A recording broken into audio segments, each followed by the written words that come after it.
Voici notre analyse daily du Bitcoin et avant toute chose, je tiens à dire que vous êtes responsable de vos propres choix, de vos propres investissements. Je ne suis pas responsable de vos choix. Moi, je suis là pour donner une analyse graphique potentielle, mais je ne suis pas Madame Irma, donc je ne peux rien garantir, mais on peut faire ensemble des analyses de tendance. Voilà, maintenant que cela est dit, déjà félicitations au Bitcoin, à tous ceux qui ont du Bitcoin, car nous avons cassé l'ancien ATH à 109 400. Actuellement, on se trouve à 111 400. Et je pense que mes analyses que je vous partage doivent évoluer vers des prochaines targets de prix. Alors là, je voulais vous partager en ce moment, en vue 1 heure du Bitcoin, on a quelque chose d'assez bullish, donc je vais la retracer. Ça s'appelle une tasse éance, qui est une figure chartiste très bullish.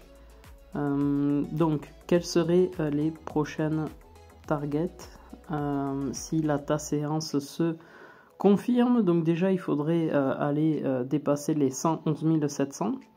Sur lesquels nous avons buté 2 fois, comme vous pouvez le voir. Donc pour aller chercher les 0,38 de Fibonacci, donc ce que vous voyez, c'est une extension auto de Fibo que j'utilise sur TradingView. Voilà, vous l'avez, extension auto. Donc Fibonacci, on prend le dernier point bas, le dernier point haut, et on fait des projections dessus. Donc, une fois que notre Bitcoin, s'il casse les 111 700, ben, ce sera les 112 500 au 0,382 de Fibo. Et idéalement, s'il a assez de force, les 113 180. Donc là, on est en vue court terme. Donc, ce sont les prochaines targets. Ensuite, donc oui, avant de switcher sur une vue long terme, RSI qui peut pousser, on n'est pas du tout en surachat, donc les 0,382 je pense sont réalistes. Et concernant le MACD, nous avons peut-être un cross bull qui va se refaire, une perte de momentum sur les bears là, comme vous le voyez.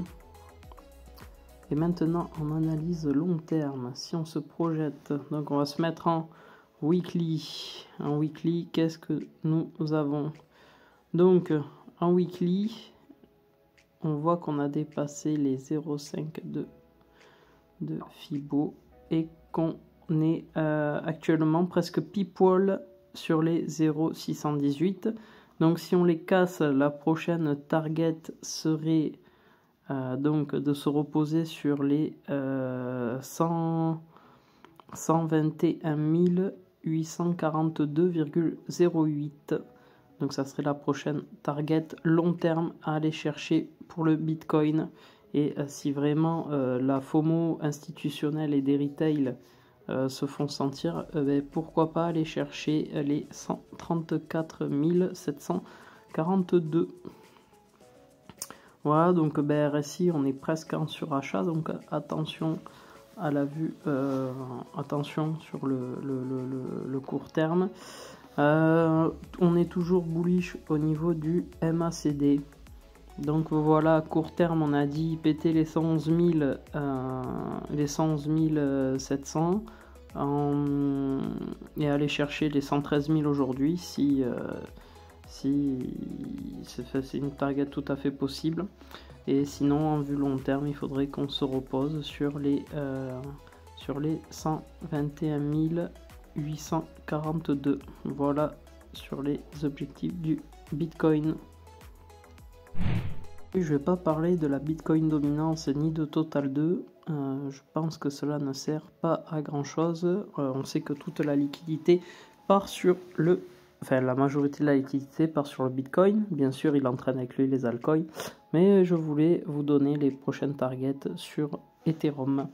Voilà donc notre Ethereum qui est en positif en weekly.